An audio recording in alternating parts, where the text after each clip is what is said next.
The Wild West gave us many stories like Annie Oakley and the shootout at the OK Corral, as well as outlaw legends such as Billy the Kid, Jesse James, and Wild Bill Hickok. But what about the lesser-known bandit, Elmer McCurdy, whose life is only half of his story? This is Cheeky Tales, and in this episode, we weekend at Bernie's it.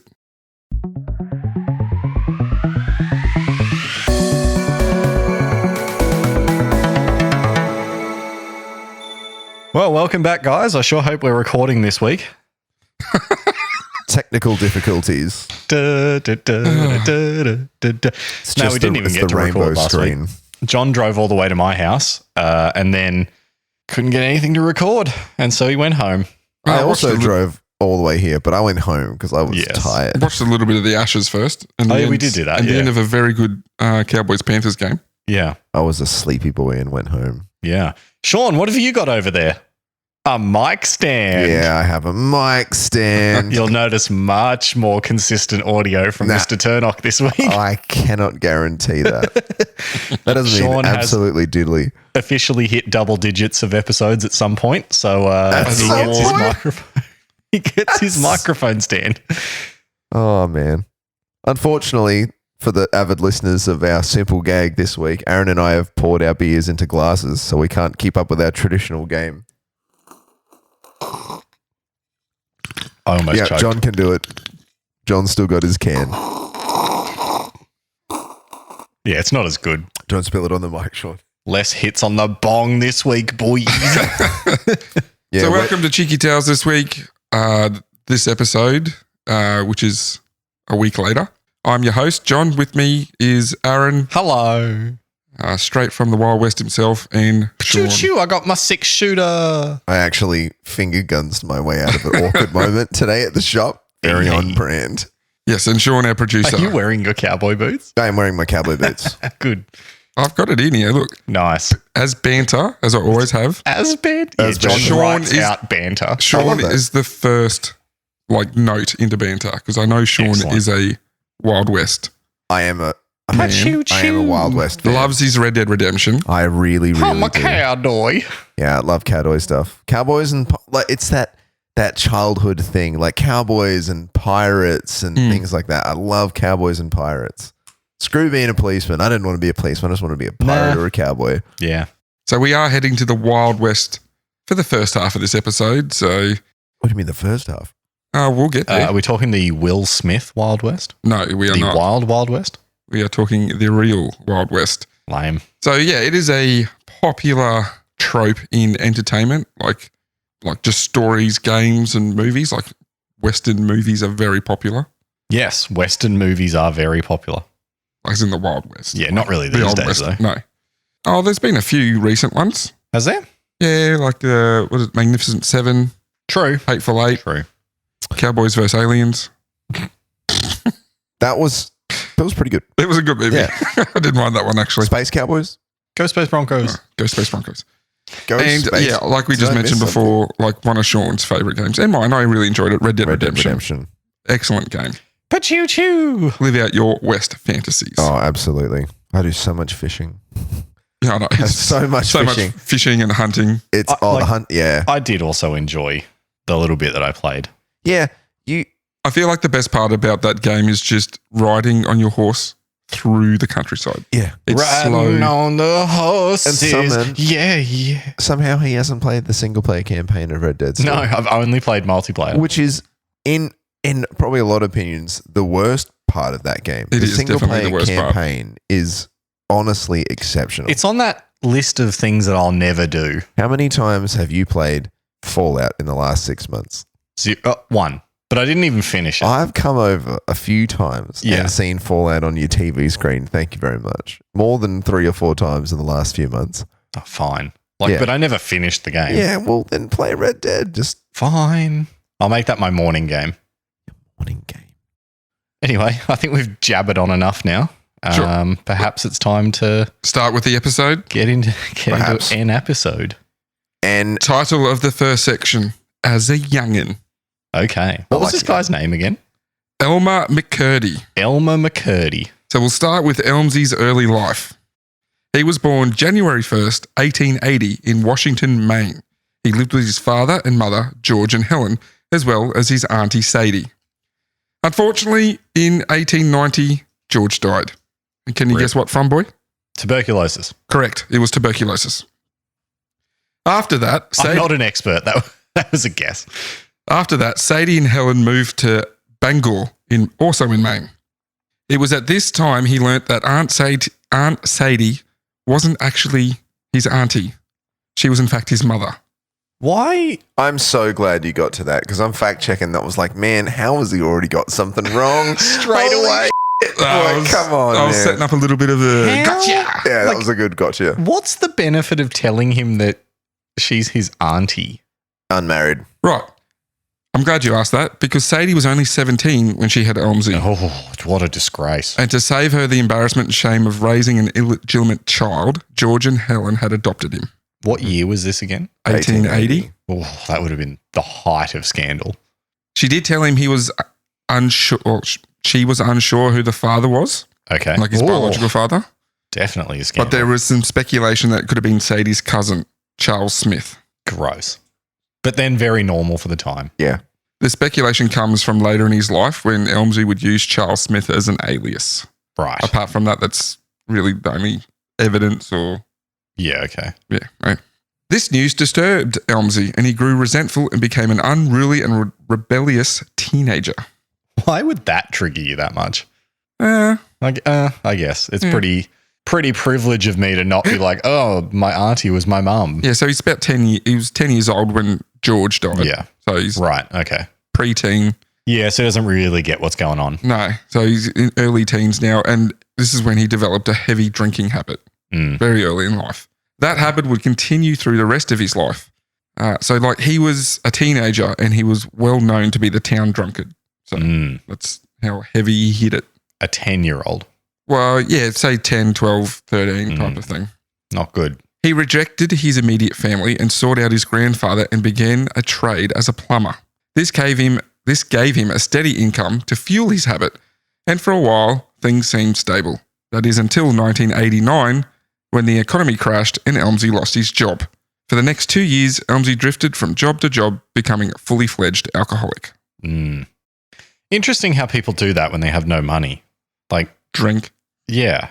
How are you affording it? Like, even back then, it probably would have been super expensive. It's not enough to drink now. Yeah. Like, it's expensive enough to drink now. Yeah. If I had such a little amount of, it's hard to say. I don't have an alcohol addiction. I say that with a beer in my hand, but yeah. I'm not addicted. I'm not addicted. Next title. This is good, though. Bottom of the bottle. In August of 1900, things didn't get better for poor Elmsy. His mother, Sadie, died from a ruptured ulcer. Oh, jeez. And 1 month later, his grandfather passed from Bright's disease. From what? Bright's disease. Yeah, I'm asking as in, like, what is that? I don't remember. The signs and symptoms of Bright's disease were first described in 1827 by the English physician Richard Bright, after whom the disease was named. He described 25 cases of dropsy, edema, which he attributed to kidney disease. Symptoms and signs included inflammation of serous membranes, hemorrhages. Yeah. Okay, so it just sounds It's like one kidney- of those old-timey kidney. diseases where everything gets big and then you die. It's a kidney disease. Yeah. Subsequent. By the way, do you reckon in 1900 they cared as much as we cared in 2000? No. The term Bright's disease is retained strictly for historical application. The disease was diagnosed frequently in diabetic patients, probably correspond to a modern diagnosis of diabetic not necropathy, but nephropathy. We need Rachel. Now, but how? 1900, how do you think they treated it? Oh, it would have been like cocaine or leeches or, here, eat this vial of gunpowder. Leeches. We've had opium. Yep. Leeches. Bloodletting. Yep. Squill. It was one of them get into a hot or cold bathtub. Oh, yeah, warm baths. Mercury, opium, diuretics, laxatives, diet therapy. Laxatives? Just shit it away. Abstinence from alcoholic drinks, cheese and red meat, which is what they think is wrong with everything. It's always alcohol, red meat, and cheese. Oh, man. Yeah. Love it. So shortly after his grandfather passed, Oh, no. he began drifting around the eastern United States where he worked as a lead miner and a plumber. Lead miner. Mm-hmm. Oh, tough work. The next few years was the same kind of loop for Elmsy. Got a job, earn money, spend money on alcohol, lose job, move town. Repeat. Sounds like a few people I know. He eventually found himself in Kansas, where in 1905 he was arrested for public intoxication. From there, he moved to Webb City in Missouri. Missouri. Moving around a lot. Now 27, in 1907, Elmsy joined the U.S. Army and was assigned to Fort Leavenworth. He was a machine gun operator and was trained to use nitroglycerin for demolition purposes. Dope. He became quite proficient in using explosives and guns and was able to keep his head down and cause little trouble over the 3 years of his service. He was honourably discharged on the 7th of November 1910. However, he was now back where he started, jobless and struggling for money. Elmsy So made how long did he spend in the army? 3 years. Is that minimum? I don't know. I'm going to say that my expertise doesn't apply to America. the year 100 years ago in the US. 1907 in a different country. All right. I mean, you are the fact checker, but all right. There doesn't seem to be enough information on that I can find. That's fine. If Yeah. you want to half-ass your job, that's fine. You get a mic stand, you can get abused. Elmsy made his way to St. Joseph in Kansas, where he met up with an army friend. However, before long, he was back in court as he and his friend were arrested for possessing burglary paraphernalia. Well, that's pretty vague. Well, that means, boy, they had on their persons chisels, hacksaws, funnels for nitroglycerin, gunpowder, and money sacks. Okay. Like the old school money sacks with. Okay. I imagine it doesn't have like dollar symbol on them, but it'd be pretty funny if they did. Yeah. Like cartoon on them. The pair told the judge that the reason they had this said items is that they were working on inventing a foot-operated machine gun. In the following January of Foot-operated machine gun. Yeah, so you'd hold a machine gun and I guess you'd press the with your foot to fire. Yeah. I could see that. In the following of January 1911, a jury found Elmsy not guilty and he was released from county jail. Good for Elmsy. We are now on to our next title. Okay. Life of Crime. Oh, how scandalous. Obviously, being nabbed and sent to jail for a couple of months didn't deter the pair because of March 1911, 2 months later. Yep. They first relocated again to Lenape in Oklahoma, and in late March decided to rob the Iron Mountain, Missouri Pacific train with 3 other men. Elmsy had heard there was a safe on the number 104 train containing $4,000. The group successfully stopped the train as it passed through Oklahoma, and then Elmsy put the nitroglycerin on the safe store to open it. I just remembered I had an audio clip to go along with audio clip? To go along with this episode. Okay. Okay, so mandatory periods of minimum service for the United States Just got starting this back in earlier. starting from the 1600s until now. From the 1600. How about we just give the period we care about? So I can't find anything specifically for that period, but I can find some information from in between the Civil War and World War One. Okay. So from Civil War onwards, the Confederacy passes their conscription law. 3 years of military service is required for all white men. Yeah, you heard that. Between the ages of 18 and 35, substitutes are hired, resulting in poor morale and insufficient numbers of troops. Later, the age limit is extended to include men between 17 to 50. And then in 1865, the Confederate Army begins to conscript slaves. Jeez. And then after that, the only information up until World War I is talking about the Spanish-American War of 1898, where it says Congress declares that all males between 18 and 45 are subject to military duty. So maybe he was actually conscripted into military service, because it doesn't say. So maybe he was conscripted, and 3 years sounds about, like, you can see 3 years as a pretty common period of time that they use. Yeah. It's usually the 3 or 4, so. Yep. Anyway. So yeah, they stopped the train. He's chucked the nitroglycerin on the safe to blow open the door. 5, 4, 3, 2, 1, go.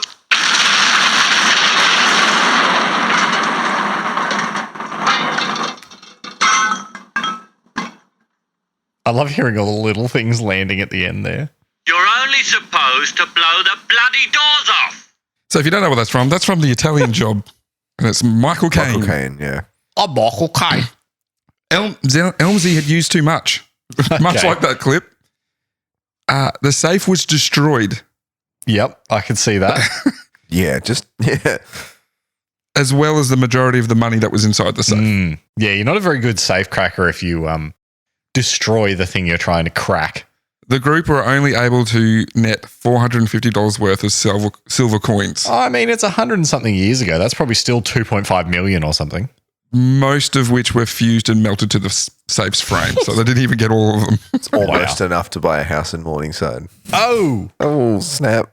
I live somewhere expensive. Where we live is unattainable. So, yeah. You want to put that clip in the link tree? I mean, when I was... What, the clip of the scene from the Italian Job? Yeah. Sure. I thought it was topical at the time when I was writing this out. Sure. In September of the same year, Elmsy was back at it again. Are you watching him change his microphone position every 30 seconds? This is the first time I've moved it. Shut your face. Second time, thank you. I'm going to be listening for it now. Yeah. I've moved it because I couldn't see my laptop. It wasn't really working. So Elmsy was back at it again with two other men. This time, they thought they'd try their hand at a bank. The Citizens Bank of... Crap, I did look this up. That's a weird name. Look, it's a hard word. No, I looked it up. I know. I looked it up and I've made sure I knew how to say it. It's a really hard word. Because it's a really hard word. I put the pronunciation for Bangor in there. I'm going to let you have it, John. You can get it right. Chautauqua. Okay. The Citizens Bank of Chautauqua in Kansas. 2 hours were spent breaking through the bank wall with a hammer. Yeah. Elmsy would again then turn to some nitroglycerin and place a charge on the door of the bank's outer vault. Right. How do you reckon this one's gone? I'm assuming that either he's gone way too little or way too much again. The blast blew the vault door through the bank, destroying the interior. Yeah, dude. Yep. But didn't you say that he was pretty good at this stuff when he was in the army? It also said in brackets that the training was likely, and this is a direct thing, the training was likely minimal. Okay. So, can you blow up He only had to nitroglycerin? destroy things for the army. Did it? Yeah. True. Well, he's doing that well. A blank plot of nitroglycerin in the sand. Did it blow up? Yes or no? If yes, continue past go, collect $200. You got the job. So even though it blew the door through the bank's interior, it didn't destroy damage the safe inside the vault. Oh, hey. So he's one up on the last time. So then he tried to blow open the safe. This time, the charge failed and didn't ignite. He's gone the other way now.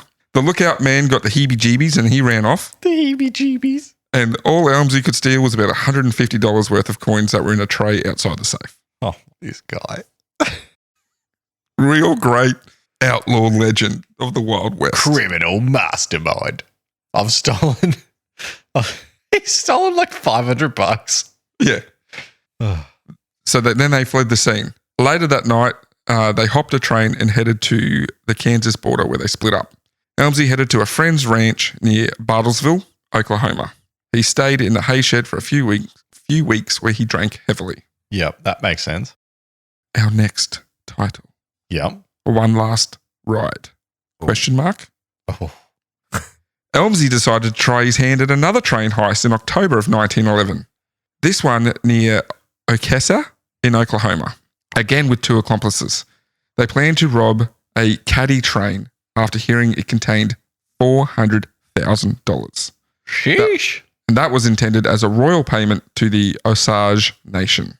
Yep. Which was a Native American type of thing.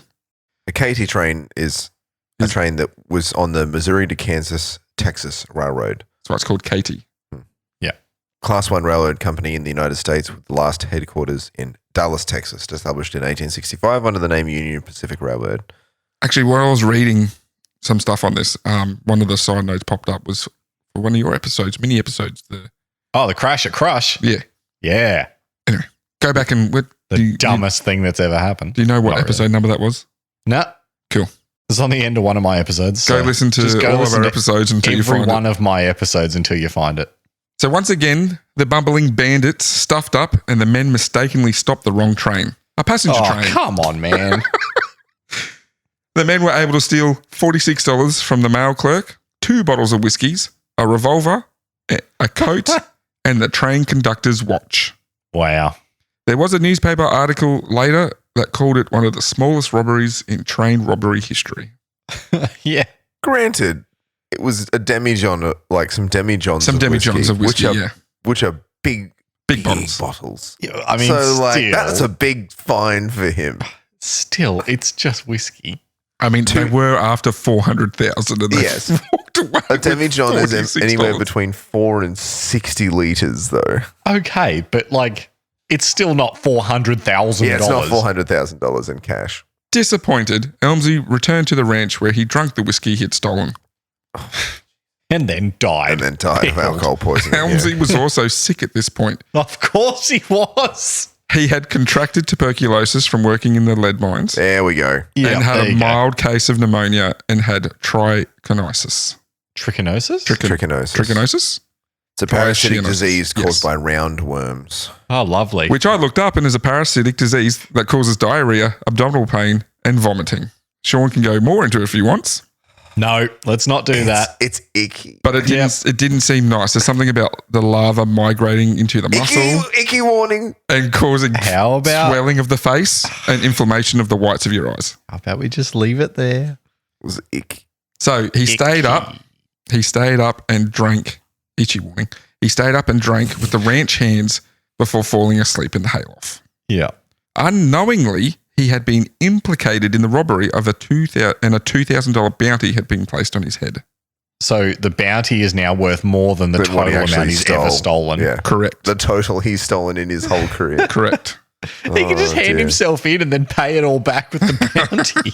In the early morning of October 7th, 3 deputy sheriffs, 2 brothers, Bob and Stringer Fenton, and Dick Wallace, with the use of bloodhounds, tracked Elmsy to the hay shed and they surrounded it and waited for daylight. Okay. You're getting some real end of Red Dead 1 vibes here. Mhm. What was the name of that guy in like your first episode with the plane? Was it Dick Best? Dick Best, It was Dick yeah, Best. Dick Best. American hero. American hero. Bob Fenton was interviewed for the paper the next day, and I quote, because I know Sean's looking at it. Shenzi. Do you want to read the quote, Sean, from the Wikipedia of what happened? I've got it here. I can I read actually it. think you should go find the source article. It began just about 7 o'clock. We were standing and waiting. We were standing around waiting for him to come out. And when the first shot was fired at me, it missed me. And he then turned his attention to my brother, Stringer Fenton. He shot 3 times at Stringer. And when my brother got undercover, he turned his attention to Dick Wallace. He kept shooting at all of us for about an hour. We fired back every time we could. We do not know who killed him on the trail. We found one of the jugs of whiskey which was taken from the train. It was about empty. He was pretty drunk when he rode up to the ranch last night. There it is. So he just died. Yeah, there it is. Elmsy was killed.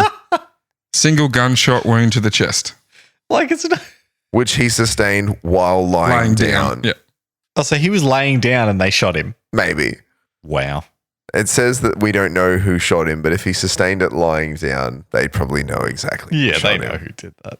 What a useless guy.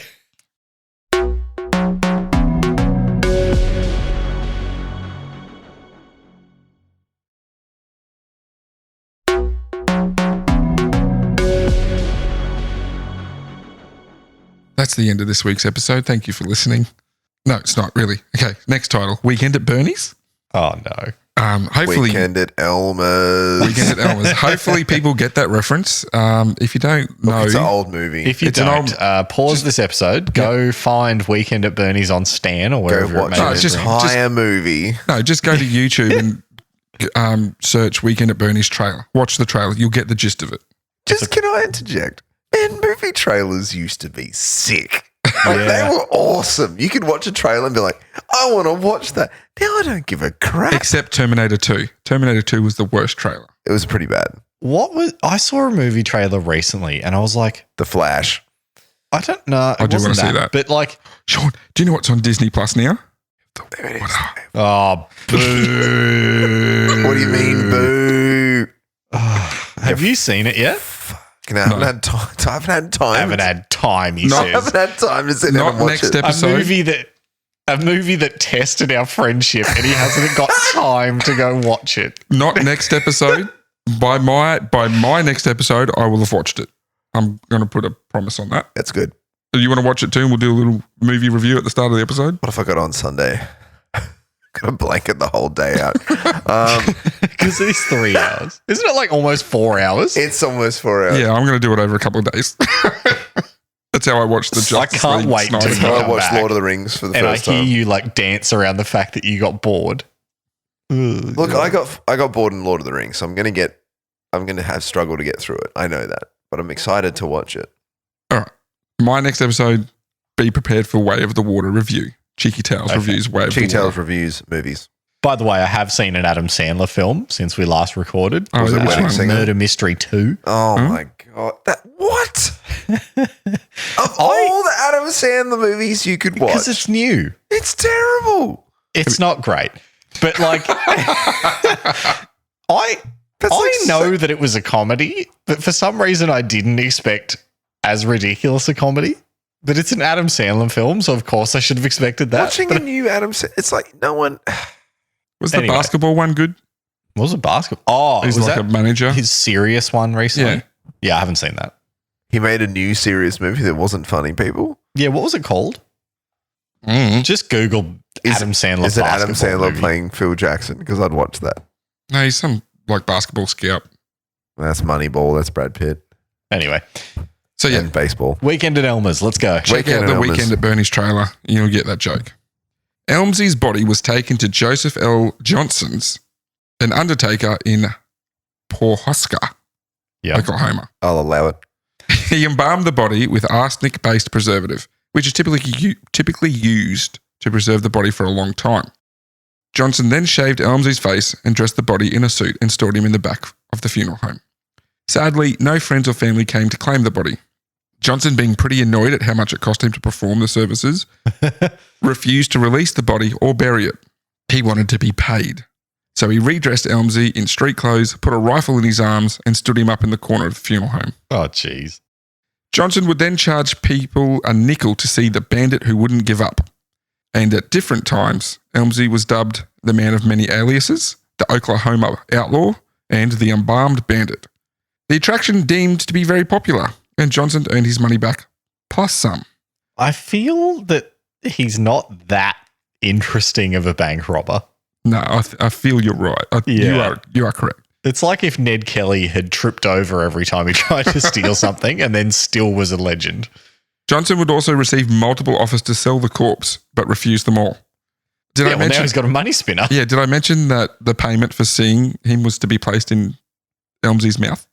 Like to pay to see, you'd have to put the money in its mouth. What? Yeah.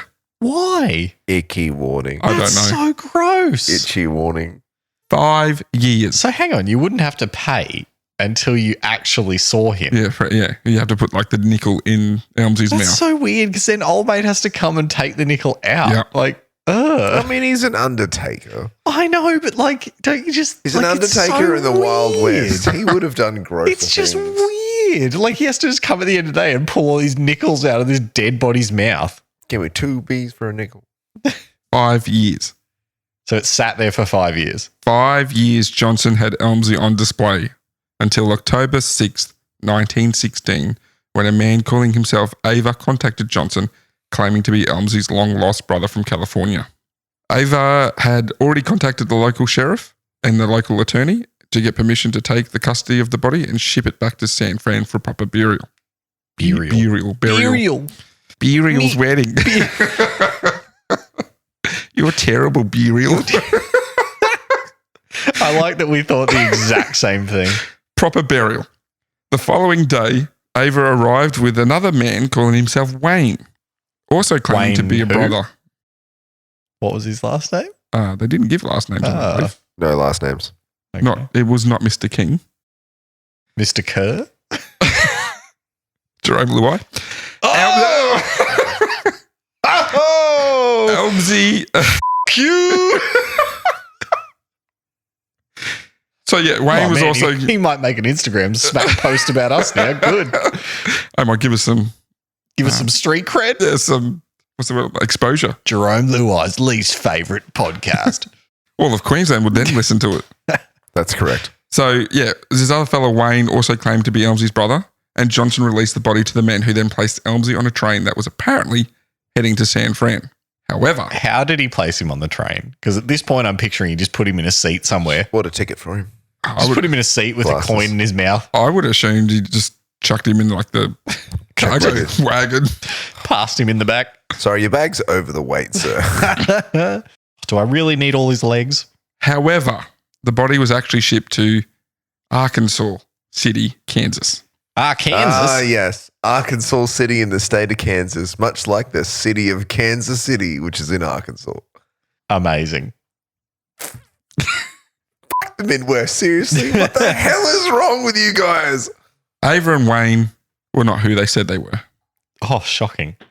They were, in fact, James and Charles Patterson. James was the owner of the Great Patterson Carnival Show, a traveling here we go. carnival. Yep. Carny folk. They learned about the popular embalmed bandit exhibit, and they schemed to take possession of the body to feature it in their own show. And they did exactly that, traveling up and down the country with their carnival, Elmsie's body in tow, until 1922, when he was sold to Louis Sonny. So weird. Sonny placed Elmsie in his travelling museum of crime that featured wax replicas of famous outlaws such as Bill Doolin and Jesse James. How much maintenance You've got does so it take? many names right, and you got Bill Doolin wrong. What did you say? So close. He just duffed it. I duffed it. Oh, He got so many names right. He got I missed Chautauqua right the first go. I was like, and Bill Doolin. I miffed it, yeah. how much maintenance does a body take after it's been embalmed? Well, you answered that question for me when we get to the end of the episode. Okay. You have a guess by the time we get to the end. Okay. You'll see why. The corpse was also a part of many official events, such as the Trans-American Foot Race, and it was acquired in the 1933 to stand in the lobby of movie theaters, a part of the promotion for the film Narcotic. I have no idea why it was acquired for the That's Trans-American Foot Race. It's just a body. Yeah, I don't know why. Turn left at the body. Put Put a nickel in its mouth for good luck. Yeah, I can kind of see why the film Narcotic, because it was kind of like that Yeah. Western. I Probably. guess, sure. The director of the film claimed Elmsie was a dead dope fiend who killed himself while surrounded by police after robbing a drugstore. Sheesh. By this time, the body had mummified. The skin had become hard and shriveled, causing the body to shrink. The director also used this as proof of the corpse's drug use. I can't remember if I've written it down, but I do have like what he... I think by this time, he was only about 5'2" or 5'3" in height. Yeah. And was only around about 35 kilos. What happens with the bones? Like, because I assume the bones don't shrink. No, I don't think they do. Well, so how much height do you lose Well, just all from... the cartilage and stuff, you'd probably lose a bit of... Because that would like shrivel. Yeah, I guess. Also, it's old-timey, so he probably only started at like 5'5" or something. I think if Sean might be able to find it, what he weighed and height. Anyway. So Louis Sonny died in 1949. And for those keeping count, that's 27 years after he purchased Elmsie. And the corpse was placed in storage in an LA warehouse. Okay. The corpse was rediscovered in 1964. Again, boy, for the listeners, how many years in storage is that? 20 odd. 15. Okay. So we're going from 49 to 64.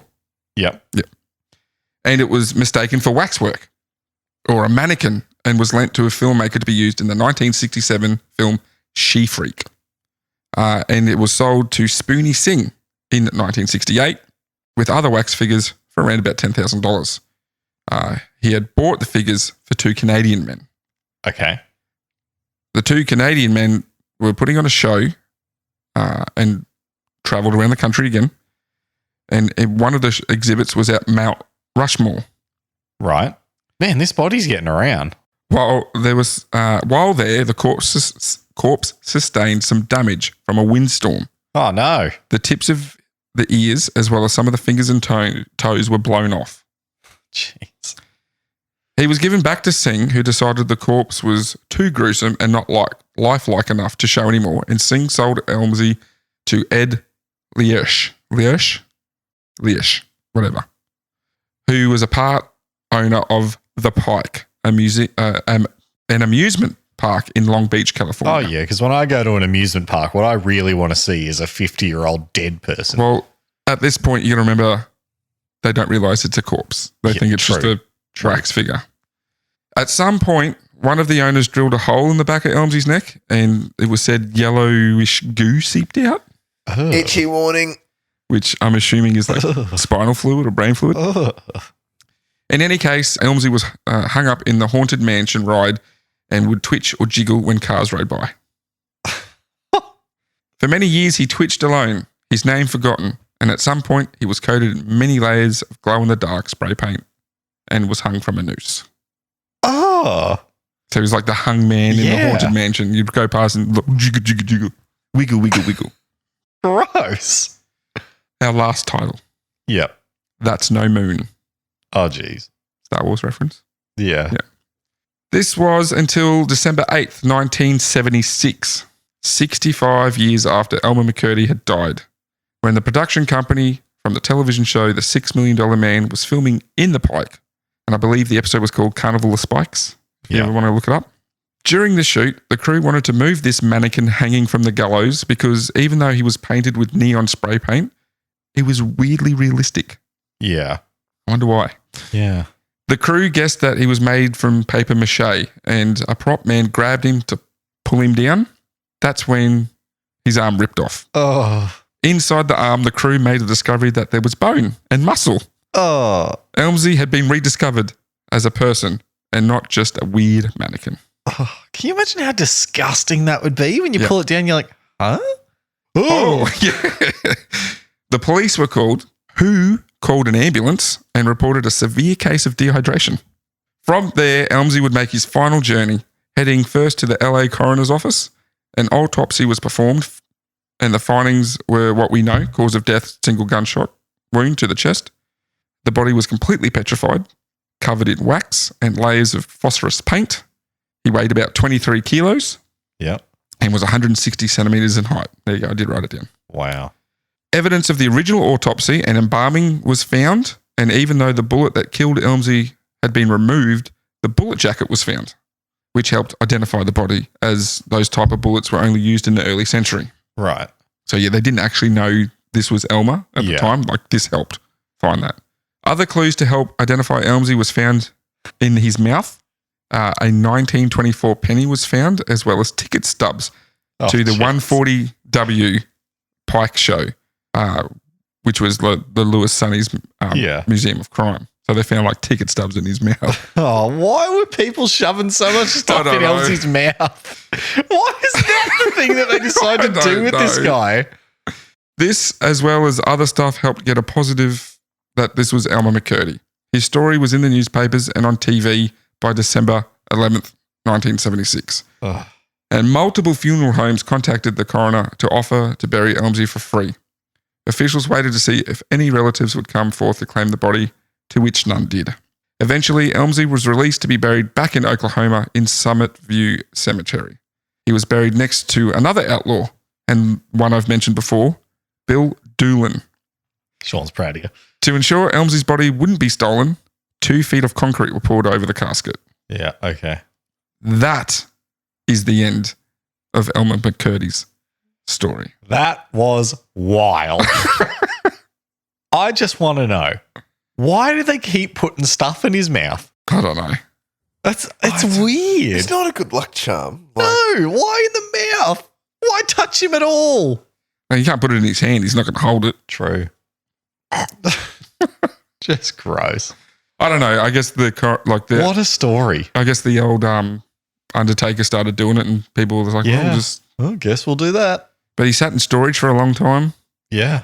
And I assume there's photos of it too. Yep. Yeah. They'll be on the socials.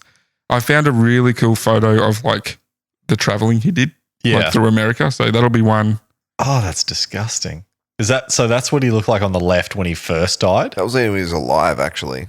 Oh, so that's him alive on the left and then embalmed on the right. Yeah. Oh. Mummified. That's well in. So you can see the noose around his neck. That's when they found him in the 70s. Oh, okay. Oh. Yeah. Yeah, so there'll be That's some. weird. Just be aware that there'll be some photos of a dead body Yeah, we're going to have to get a cover photo that kind of warns people. You're going to have to do the warning.